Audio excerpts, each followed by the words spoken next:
There's a sense in the United States that they are a growing threat. We're close. If we go to a military war, it'll almost certainly be the Taiwan issue. So that could be called containment. I think we want to contain China. Their concerns are mostly the domestic concerns. How do they deal with the demographics issue? How do they deal with their own domestic issues? You know, when you run a country, the major issues are the internal issues. How do you make sure you deal with corruption? How do you deal with all the issues that they face? Poverty in the east, in the western part of China, environmental issues, the property bubble that's bursting, the COVID issue. My assessment would be that they made a serious mistake in not taking the vaccines that we had to offer. There was a process in which they handled it fabulously in the beginning. And everybody was thinking, okay, they're on top of the world. But then they have no COVID in China, so they don't have immunity, and they didn't have a vaccine that was effective. And as a result, they got into the situation that they're in. China and the opposition is as strong as the United States and its allies. And so we have a conflict. And there are 5 kinds of wars, and they start in this order, just sequentially, typically. A trade war, a technology war, a geopolitical influence war. Then you get into a capital and economic warfare, which we are now with sanctions. They always happened in history. And then there's a military war. And so you could see that progression happen through time. And that creates a template. So I like to look at the template and then plot dots to see how we're transpiring relative to that template. China owes a lot of American debt. Yeah. Should we worry about that? I think they should worry about it. I don't believe that they'll sell the debt. And if they sell the debt, we would, again, like others, just print more money and it would depreciate in value. I think that they know, and have known for quite a long time, that the position that they have in that debt is something that they're going to have to stick with. The way it worked is they produced inexpensively. We all thought this is a good thing. I thought it was a good thing. And they earn money. And then they take a lot of that money that they earn and then they lend it to us.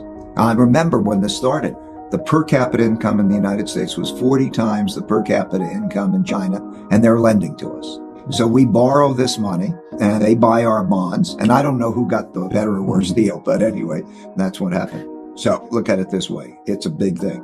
The population in China, the capitas, are more than 4 times that in the United States. Since I started going to China in 1984, per capita income has increased by 27 times. If it increased to half of what the United States is, that would mean its economy would be twice the size of the United States. So it's a big force. And simultaneously, given the risks in the world, they want to be self-sufficient. And similarly, the United States wants to be more self-sufficient, and other countries are wanting to be more self-sufficient because they're worried about being cut off. The main reason that China did not denominate its exports and trade in the currency and did not denominate its lending is that they didn't want to be a threat to the United States, because that's a threatening act. If the United States loses, now we were in a different era then, just to explain it. They became the largest trading country in the world. In other words, did more trade than any other. They could have operated in their currency. In terms of lending, international lending, they're the largest lenders, and they could have done that in their currency. They chose not to because they perceived that that would be a threat. They were not trying to disrupt the world order. But now we have a different set of circumstances worldwide. This leadership was the same, of the same mind. And I think is pretty much today, they don't want to disrupt the world order. But they want to be as great as they can be. They want to be as rich and powerful and so on. But they don't want to disrupt the world order. If you look at history and you understand international relations, which is very much like Confucianism, what you have is called a tribute system. And that means each country is in the place, they know their place, they know the hierarchy. Like in the old days, it's almost like other countries would be almost a vassal state. You would say, I know that you have the power, you pay respect, and you operate in a harmonious way.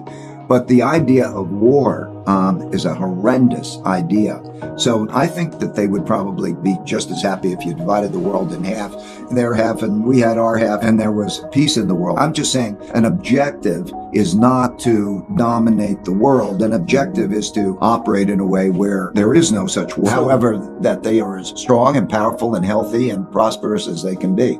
I think it's very difficult for a lot of Americans who hold close to them the treasured. I live the American dream. I know equal opportunity. I know the ability to speak up. I know that those types of values, but it's difficult for other Americans to understand why they have a different point of view about what works better. A very good example of a cultural case. I think it was the NBA team. An individual spoke out on Hong Kong, and the Chinese not only punished that team, but they punished the NBA.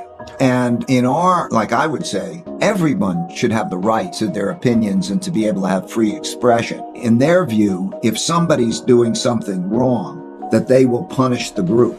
They'll punish the family because the group is supposed to be responsible for that. They don't understand it from the internal values way having to do with Confucianism, the history, why it's more autocratic, top-down, what they believe about democracy. The Chinese leadership is paranoid mostly about maintaining the power of the Communist Party.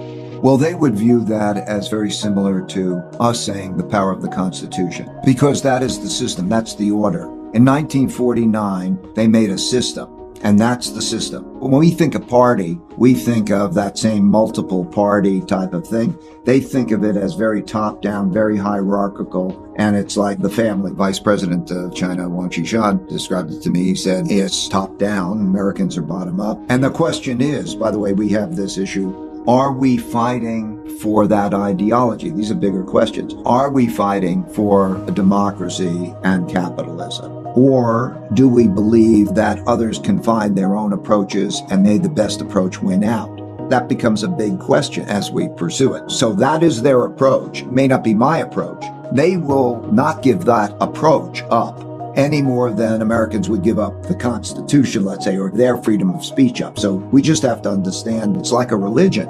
You know, as we have different religions all around the world, they're deeply held beliefs, and each believes in that they're going to get the right outcomes by pursuing them. And what do you do about that? There's also the question of human rights. And clearly, the Chinese have a different view than a lot of people around the world. How do you approach that? Well, there's me and there's every one of us.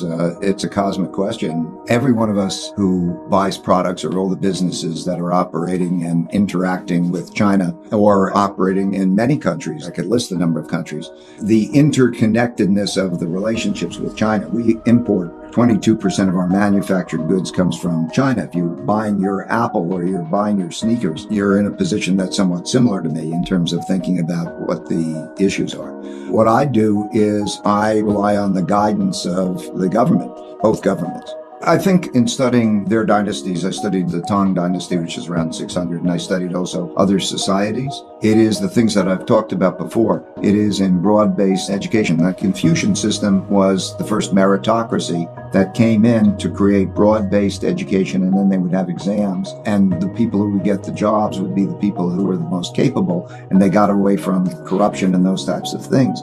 I wouldn't characterize some things as Chinese. I think that in the history of China, there have been good dynasties and there have been bad dynasties, but there's always the common ingredients of what makes a country successful. And they've been that way uniquely. If you do look at the history, I've studied the powers and the different strengths. China has it through history up until around 1840, been always like number one or two in the country because of hard work, because of meritocracy, because of being highly civilized. In other words, they are working in the same direction and they operate well to be productive together.